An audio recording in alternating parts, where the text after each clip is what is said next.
Hello दोस्तों, welcome to indiansharetips.com। और आज हम आपको बताना चाहते हैं कि इस समय आपको अपना पोर्टफोलियो बेच करके मार्केट से बाहर क्यों हो जाना चाहिए। क्योंकि इस समय एक मैड बुल रन चल रहा है जिसके अंदर रिटेल ट्रेडर फ्रेंजी चल रही है और कई तरह के उलट पुलट के शेयर भी ऊपर जा रहे हैं। तो इस समय अगर आप अपने पोर्टफोलियो में रिस्क नहीं लेना चाहते तो ये सही समय है कि आप मार्केट से बाहर हो जाएं, इन्वेस्टमेंट से, और कैश में रहें। अब कारण ये है, नंबर वन, इलेक्शन का समय आ रहा है, स्टेट इलेक्शन, और 4 स्टेट्स के इलेक्शंस आ रहे हैं। और अगर उसके अंदर बीजेपी ने अच्छा नहीं किया तो मार्केट का इम्पैक्ट नवंबर में आपको देखने को मिल सकता है।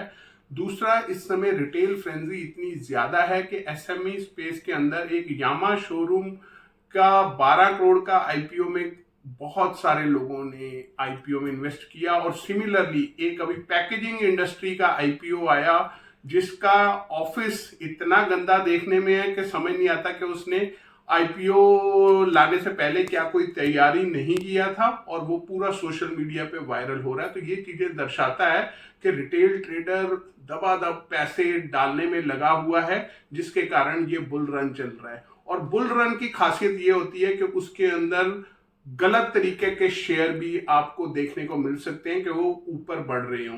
तो आपने इन स्थिति को नजदीक अपने सामने रखना है और तब डिसाइड करना है कि am I ready to take a risk और नॉट। अगर आप रिस्क नहीं लेना चाहते तो ये सही समय है कि आप इस समय मार्केट से बाहर हो जाएं। हो सकता है कि बुल रन के अंदर आप थोड़ा सा मिस कर जाएं, पर बेहतर होगा कि आप इलेक्शंस के बाद दोबारा री एंट्री करें, क्योंकि उस समय आपको फालतू का रिस्क नहीं पड़ेगा। आपके सामने क्लैरिटी ऑफ थॉट होगा। याद रखें, जब क्लैरिटी मार्केट में होती है तो आपको उस समय क्लैरिटी के ही भाव देने पड़ेंगे।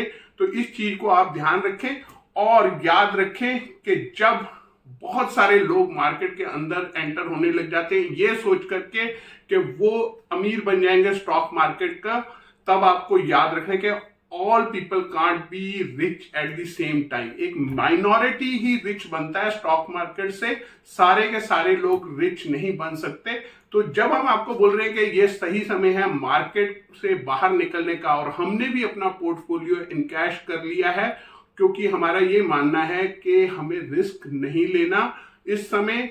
भले ही बाद में हमें अगर एंट्री लेते हुए थोड़ा सा हायर प्राइस भी देना पड़े तो हम उस हायर प्राइस को देने के लिए तैयार हैं। If you feel that this bull run is going to continue तो आप उसके अंदर एंट्री कर सकते हैं, रह सकते हैं, क्योंकि I have the right to be wrong.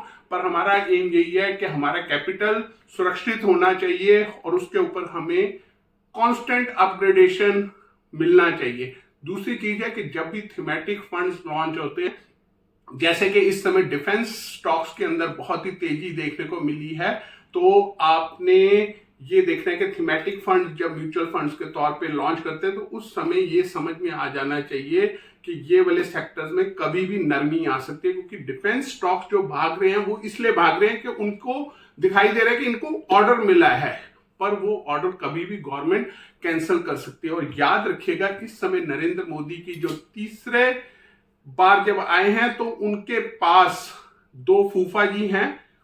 फूफा जी जो हैं वो आपको पता है कि जो उनके साथ जुड़े हुए हैं, जिनके कंधों के करके आपको मिल रही है ये सरकार। तो आपने इस चीज को ध्यान में रखना है कि अब जो ग्रोथ स्टोरी जो आनी थी वो नहीं आएगी, बल्कि अब उन दोनों फूफा जी जो मोदी जी के साथ हैं उनको खुश करने के लिए सोशलिज्म ज्यादा होगा, जिसका मतलब है कि ग्रोथ स्टोरी बैक स्ट्रीट ले लेगी। तो रिस्क कम ले, get out of the market, intraday कर सकते हैं। और अगर स्टिल आप इंट्राडे करना चाहते हैं तो हमारा बैंक निफ्टी ऑप्शन आपको अच्छा मुनाफा देता है। 10,000 कैपिटल से आप रोजाना अच्छा मुनाफा कमा सकते हैं। Join with us and we look forward for an association with you.